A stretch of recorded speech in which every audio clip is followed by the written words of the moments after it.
पहले तो नाज़रीन को बता दें, आप ओवरग्राउंड है या अंडरग्राउंड है? देखे आपने बहन खुद बता दिया लोगों को। बात यह है कि हम लोग अंडरग्राउंड है और उसकी वजह बड़ी सिंपल सी है कि आईनी तरमीम मंजूर कराने के लिए इस हुकूमत ने जो फस्तायत दिखाई है वो आप सबके सामने है। कल हमारे एक एमएनए हाजी इम्तियाज साहब के भाई के घर रेड हुआ और उनके नौकरों को मार मार के जो उनका हशर किया, क्योंकि उनको हमने सेफ जगह पे पहुंचाया हुआ है और उनकी फैमिली को तो पीछे नौकर ही मिले। परसों ये जो गुजर गया, शफकत अवान हमारे सरगोदा से एमएनए है, उनके डेरे के ऊपर उनके घर के ऊपर रेड्स हुए। उससे पहले जावेद बड़ाइच हमारे रहीम यार खान से एमएनए है, उनके घर जो है और डेरे को सील कर दिया गया, दीवारें गिरा दी गई। ये सारी जो एमएनए के ऊपर अचानक सख्ती आ गई है, ये सारी आनी तरमीम की वजह से है। ये हमें तोड़ना चाहते हैं, हमें ब्लैकमेल करना चाहते हैं, क्योंकि इनके पास वोट पूरे नहीं है। और इस हवाले से जब खान साहब से मुलाकातों पर पाबंदी नहीं थी, खान साहब ने ही एक फैसला किया था कि जी आप अपने बंदों को रुपोश करें। उस वक्त एंकर्स भी और सोशल मीडिया का बड़ा प्रेशर था कि आप अपने लोगों को प्रोटेक्ट नहीं कर रहे, खान अंदर है, लोगों को प्रोटेक्ट नहीं कर रहे। तो खान के साथ मशवरे के साथ एक पॉलिसी तय हुई और हमने लोगों को अंडरग्राउंड कर दिया। और लोगों ने फिर उस पर बाद में ये भी तनकीद की, क्यों अंडरग्राउंड है, नहीं आ रहे हैं प्रोटेस्ट में। तो ये जो अब रोज सीन आ रहे हैं, रोज जो एमएनए के घरों पे और फैक्ट्रियों पे, कल मुबीन अरशद जट जो है उसकी सारी फैक्ट्रियां सील कर दी। उसके वालिद का बयान आप देखें, सोशल मीडिया पे आया, वो वालिद एमएनए का कह रहा है कि मैं अपने पे तेल छिड़क के अपने आप को आग लगा लूंगा, इतना जुल्म हो रहा है मेरे साथ। 10 लाख के नुमाइंदे के वालिद का ये कहना था। हम सब 10-10, 12-12 लाख बंदों के नुमाइंदे हैं, member of the national assembly है। अगर अपनी मर्जी से वोट नहीं देना चाहते आईनी तरमीम के हक में, तो कौन सा जुल्म बपा हो गया है? तो ये सारे जो लोग गए हैं, ये सिर्फ इसलिए कि ये अपना आईनी तरमीम का शौक पूरा कर लें, तब तक लोग जो है वो अंडरग्राउंड रहेंगे। क्योंकि देखे ना, हम कोई कमांडो फोर्स तो नहीं है, हम कोई बदमाश तो नहीं है, हम कोई लड़ तो नहीं सकते हैं कि हमने आगे को हथियार उठा के खड़े हो जाना है। हम तो यही कर सकते हैं कि इनके जुल्म में जब तक ये उसके लिए बंदों को उठा रहे हैं, पिटा रहे हैं, तो तब तक हम अपने आप को सेफ कर लें। क्या जुल्म किया हमने? हम नहीं देना चाहते इस बेशरम हुकूमत को वोट इस आईनी तरमीम के ऊपर, हमारा नहीं दिल करता, ये हमारा हक है। क्यों हमें ऐसे वो कर रहे हैं? जी जी शेख साहब, दो ऐसे मामला और फिर इनको ये शर्म नहीं आती, नसीम ज़ारा साहबा, इनको ये शर्म नहीं आती। ये कहते हैं जी एसईओ समिट हो रहा है और वो जी बड़ा जरा इमेज खराब हो जाएगा। तुसी मैनू दसो, आपने ये फॉरेन अफेयर्स पे भी आपकी बड़ी गिरफ्त है। जब भी कोई डिप्लोमेटिक कोर होती है और कोई नायब वजीर आजम या कोई फॉरेन मिनिस्टर आता है, उनको ब्रीफ नहीं दिया जाता कि मुल्क में क्या हो रहा है। उनको नहीं पता यहाँ एमएनए के साथ क्या हो रहा है। उनको नहीं पता कि यहाँ इमरान खान के मुलाकातों पर पाबंदी लगी है। उनको नहीं पता कि उनके आने से पहले कितने हजार लोग इस्लामाबाद की तरफ आते। उनको सब कुछ पता होता है।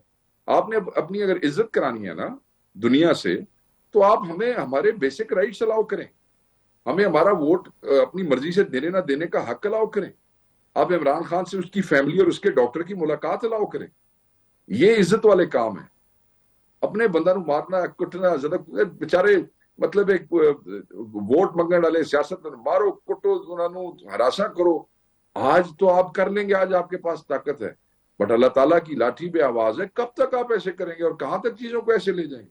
हमने माजी में भी देखा है, हर ऐसा दौर जो आया है उसका एंड जरूर हुआ है। आपने ये तो देखा है कि काजी फायज ईसा साहब के लिए जो रेफरेंस की तैयारी हो गई, दावतनामा भी दे दिया गया। तो एक जो मामला था जिस पर आप लोग बड़े मुस्तरब थे, तो इसराब था आपकी पार्टी में, वो तो अब आपको नजर आ रहा है कि उनकी तो रिटायरमेंट होती नजर आ रही है। तो उस पर आपको अब ये कुछ तसल्ली है जो पैकेज है? क्योंकि दूसरी तरफ पैकेज पे जो चीजें हैं कॉन्स्टिट्यूशनल, आपकी पार्टी जाहिर है उसकी रिजर्वेशंस अपनी जगह है, लेकिन इंगेजमेंट तो है। यानी कि उस तरफ भी मामला लगता है कि बातचीत तो हो रही है। वकास साहब देखें, आज भी कॉन्स्टिट्यूशनल कमेटी का इजलास हुआ और आपके पास उसका हाल अहवाल होगा, वहां पे क्या हुआ। वहां उमर अयूब साहब की बड़ी तलखी हुई, उन्होंने 15 अक्टूबर का जिक्र किया, इन्होंने अपने एमएनएस के साथ होने वाली एट्रोसिटीज का जिक्र किया और वो काफी तलखी हुई। But end of the day एक सब कमेटी बना दी गई है जिसको 2 दिन दिए गए हैं। उसमें हुकूमत का मुसवदा तो ऑफिशियली आज हमें जो है वो दिया जाएगा और उसके बाद देखा जाएगा, क्योंकि आज की डेट तक तो इस किस्म की कोई बात ही नहीं थी। इवन जो कल कॉन्स्टिट्यूशन की मीटिंग हुई उसमें आजम नजीर तारड़ साहब के पास कल भी नहीं था सरकारी मुसवदा, सिर्फ वो पीपल्स पार्टी की रिकमेंडेशन और सजेशन मौजूद थी, सरकार का मुसवदा उनके पास कोई भी नहीं था। अब वो जो कमेटी बनी है उसमें जो हमारी ऑप्शंस हैं, we will give our peace of mind, और हम बताएंगे कि हमें क्या चीज क्यों मंजूर नहीं है। और मेरे ख्याल में बेहतर है कि चीजें ऑन रिकॉर्ड आ जाए, सबको पता लग जाए कि हमारी वो क्या है, रिजर्वेशंस क्या है। इसमें तो कोई अच्छा बुरी ये बात नहीं बताइए कि 25 तारीख तो कह दिया ना, लग तो ये रहा है कि 17-18 से पहले तो जाहिर है अब कुछ नहीं होगा। तो जो आपने कॉल दी है ये 15 की, और आपकी पार्टी में भी लोग बड़े समझ बूझ वाले हैं, आपकी पार्टी के फॉरेन मिनिस्टर जो रह चुके हैं वो बहुत समझते हैं, आप खुद रह चुके हैं, you been part of governments in the past. तो ये जो एससीओ समिट के रोज 15 को ही प्रोटेस्ट की कॉल देना, ये इसमें कितनी समझबूझ की बात है? क्योंकि फिर हर एक से बात करो वो कहते हैं जी ये तो इनकी एक पुरानी आदत है कि प्रीमियर आ रहे थे चाइनीज तो फिर ये धरना कर दिया, फिर कुछ हो रहा था, फिर 2016 में कर दिया, तो ये तो गड़बड़ी करने के मूड में है।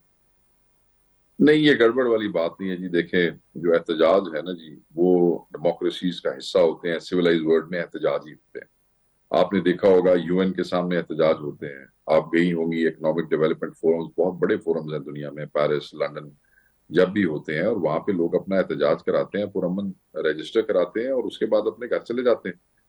और हमारा तो ये एहतजाज, मैंने आपको कहा, हमारा स्केड्यूल जो था एहतजाज का वो तो पंजाब का था, इस्लामाबाद। तो हमने कहा था कि हम 14-15 को पॉलिटिकल कमेटी बैठ के डिसाइड करेगी कि इस्लामाबाद में एहतजाज कब होना। मगर जब हमारे अदालत से भी जो है उन्होंने नोटिस कर दिए और कोई फैसला ऐसा न किया, और आप लोगों ने डॉक्टर, हमारी क्या इस्तदा है, एक डॉक्टर मिला दें और एक उनकी बहन को मिला दें। बहन भी घरेलू खातून है, कोई सियासी खातून नहीं है। एक डॉक्टर आपका होगा, एक हमारा होगा, क्योंकि हमें आपके डॉक्टर पे यकीन नहीं। हमें सिर्फ ये पता लग जाए कि जो उल्टी सीधी खबरें अंदर से आ रही हैं जेल से, वो खान साहब के हवाले से गलत है या सही है, बस हमें उसकी तस्दीक हो जाए। अल्लाह अल्लाह खैर सलाह। हम we are for Pakistan, we are for SCO. हम बिल्कुल, हमारे से ज्यादा पाकिस्तान का खैर खा क्या हो सकता है, कौन हो सकता है? हम तो लेकिन सिर्फ ये लेकिन समझते हैं शेख कि साहब ये भी आपने लेजिटिमेट। जो फरमाया, अभी आप जो फरमा रहे थे कि दुनिया जहान में प्रोटेस्ट होते हैं, लेकिन हमने भी बड़ी दुनिया में जाके देखे प्रोटेस्ट। यूएन की तो बात आप सही फरमा रहे हैं, लेकिन जब कोई इस तरह का होता है, स्टेट विजिट होता है, तो हमेशा आपको मालूम है कि अहाता किया जाता है उस जगह का जहाँ के विजिटर्स आ रहे हो, और वहां प्रोटेस्ट बिल्कुल अलाउड नहीं होते। आपको मैं गिन गिन के बता सकती हूँ, पेरिस का बता सकती हूँ, लंदन का बता सकती हूँ, वॉशिंगटन का, जहां हमने खुद जाती तौर पे भी देखा है। तो ये आप ठीक कह जी, रहे हैं, ये कोई नहीं कह रहा पाकिस्तान का कौन दुश्मन है, लेकिन ये तो बात आप देख रहे हैं कि आपकी वजह अपनी जगह है, लेकिन ये तो आप समझते हैं कि दुनिया जानती है पाकिस्तान में क्या हो रहा है, लेकिन अपने जो हेड्स ऑफ स्टेट्स की सिक्योरिटी भी वो मानती है। इस वजह से दुनिया चाहती है कि सिक्योरिटी उनको मिले।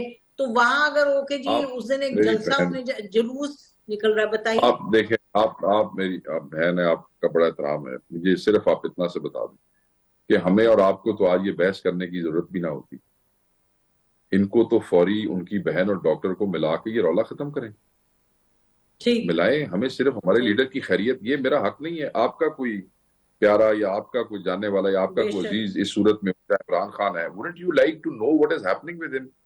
तो मुझे इनकम्युनिकेटो ये कर दिया ना, बताइए हमें कि पता ही नहीं होता। आपके, लेकिन मोहसिन नकवी साहब से आपके सीएम मिले हैं पेशावर में, उसके बाद आपकी जो कमेटी के मेंबरान हैं वो मिल रहे हैं, जो हुकूमत के लोग हैं उस कमेटी में। तो बातचीत तो, एक कम्युनिकेशन तो आप लोगों की जारी है। तो उसमें कोई आपको पता नहीं कुछ चला? मतलब ऐसी तो नहीं सिचुएशन कि आपकी पक्की कुट्टी है हुकूमत से, उधर इंटीरियर मिनिस्टर भी मिल रहे हैं आपके सीएम से, जो I don't want to repeat जिसे, देखें लेकिन देखें, मैंने मैं कहा। आपको बताता हूँ। एक तो मैं आपको बताता हूँ, पहली बात तो ये है कि वो जो कम्युनिकेशन कमेटी के हवाले से है, उसमें आपने देखा कि जब उमर यूब साहब ने बात की तो तलखी हो गई और वहां पे लड़ाई का ससमा बन गया और वो गवर्नमेंट इसको सुनने को तैयार नहीं। हाँ, आपके पार्टी के जो MNA अली मोहम्मद, उन्होंने कहा जी मैं इसके प्रोटेस्ट के खिलाफ हूँ।